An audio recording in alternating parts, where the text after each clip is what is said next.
মায়ামির হারের দিনে Messi magic অব্যাহত।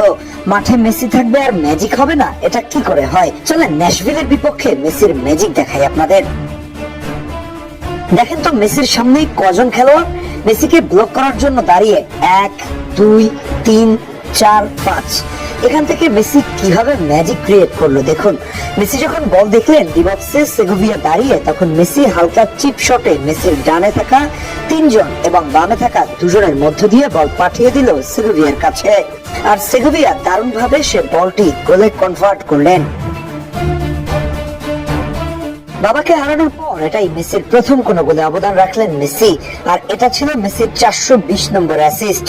যদিও ম্যাচটি মায়ামি হেরে গেছে 4-1 গোলে, এই হারের পেছনে রয়েছে মায়ামির রক্ষণভাগ এবং মিডফিল্ডের দুর্বলতা। ডেভিড বেকহাম তাদের মিডফিল্ডকে শক্তিশালী করার জন্য সাইন করালেন ব্রাজিলিয়ান মিডফিল্ডার ম্যাজিশিয়ান খ্যাত ক্যাসেমিরোকে, কিন্তু ক্যাসেমিরো আজ জ্বলে উঠতে পারলেন না। মায়ামির মাঝমাঠের সমস্যা দীর্ঘদিনের সমাধান হিসেবে ক্লাব মালিক ডেভিড বেকহাম নিয়ে আসলেন ব্রাজিলিয়ান ট্যাঙ্ক ক্যাসেমিরোকে, কিন্তু কাজের কাজ এখন পর্যন্ত কিছুই হলো না। ইতিমধ্যে মায়ামির জার্সিতে 5 ম্যাচ খেলে ফেলেছেন তিনি, মিনিটের হিসেবে 450 মিনিট, যা প্রমাণ করে ম্যাচের শুরু থেকে শেষ পর্যন্তই মাঠে ছিলেন এই ব্রাজিলিয়ান। কিন্তু ফলাফল খুব বেশি সন্তোষজনক ছিল না। এখন পর্যন্ত মায়ামির জার্সিতে একটিমাত্র অ্যাসিস্ট করেছেন, মিডফিল্ডার হিসেবে সেই রকম কোনো কন্ট্রোল করতে পারছেন না। এই ম্যাচে একটা শট, একটা কি পাস দিয়েছেন, এর বেশি বলার মতো কিছুই ছিল না। এই ম্যাচের রেটিং ছিল 6.6। মিডফিল্ডে ক্যাসেমিরোকে নিয়ে আসা সবাই ভেবেছিল এবার বোধহয় মিডফিল্ড সমস্যার সমাধান হয়ে গেছে।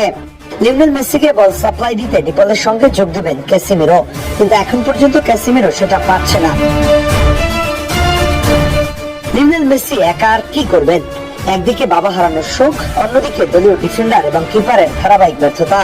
বিগত 2 থেকে 3টা ম্যাচে ধারাবাহিকভাবে কলাপস করেছে ডিফেন্স এবং গোলকিপার, আর এতেই একের পর এক ম্যাচ হেরে যাচ্ছে মায়ামি। এই ধরনের ডিফেন্স কিপিং মিডফিল্ড নিয়েও থেমে নেই লিওনেল মেসি। ম্যাচের শুরু থেকে শেষ পর্যন্ত নিজের শেষ বিন্দু দিয়ে লড়াই করে গেছে মানুষটা। যদিও ম্যাচে একটা পেনাল্টি মিস করেছেন, রিবাউন্ড শটে গোল হলেও অফসাইডের কারণে বাতিল হয়ে গেছে।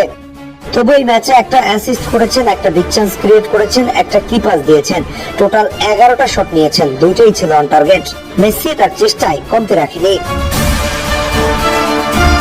মায়ামির গোলকিপারের কথা আর কি বলবো, এই গোলকিপার নিয়ে মায়ামি আসলে কোনো টুর্নামেন্টে বেশি দূর যেতে পারবে না।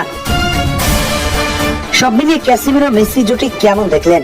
আর একটু সময় কি লাগবে মানিয়ে নিতে? অন্যদিকে মায়ামির গোলকিপার আর ডিফেন্স লাইন নিয়ে এক লাইন বলতে ভুলবেন না।